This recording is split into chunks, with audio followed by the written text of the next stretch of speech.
kami tergesa-gesa mau hadir pelajaran nahunya Habib Ali Habsyi. Nabi Muhammad SAW di dalam mimpi pun direndahkan sama mereka.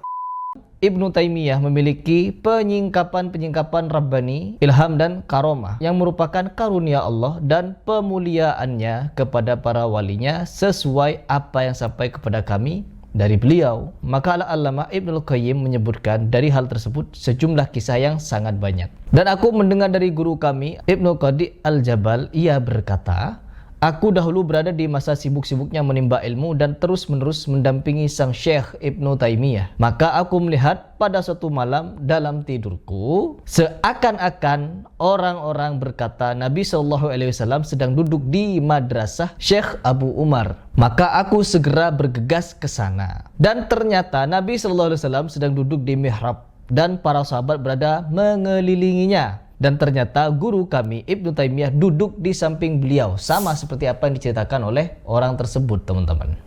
Dan ternyata guru kami Ibnu Taimiyah duduk di samping beliau. Nabi, sahabat dan Ibnu Taimiyah berada dalam satu halaqah dan Syekh Ibnu Taimiyah sedang mengajar dan seluruh hadirin mendengarnya. Seluruh hadirin mendengarkannya. Aku sangat bergembira dengan hal itu, tetapi aku malu untuk duduk bersama mereka. Maka aku duduk di belakang mereka sambil mendengarkan. Beliau Ibnu Taimiyah terus berbicara dan sebagian yang beliau katakan aku pahami dan sebagian lainnya tidak aku pahami. Hingga ketika beliau selesai, mereka semua bangkit berdiri, lalu Nabi SAW mencium Ibnu Taimiyah di antara kedua matanya. Kemudian aku mendengar sebagian sahabat berkata kepada sebagian yang lain, iya, Ibnu Taimiyah tidak menyelisihi Nabi SAW dalam satu pun masalah. Maka aku terbangun dan aku tidak mengetahui pernah merasa gembira dalam hidupku melebihi kegembiraanku terhadap mimpi ini. Tatkala pagi datang, aku pun turun menuju tempat sang syekh, yaitu Syekhul Islam Ibnu Taimiyah, teman-teman. Ternyata banyak sekali orang di sekeliling beliau dan manusia berdesakan. Maka aku berdiri menunggu, lalu beliau melihatku dan berkata kepadaku,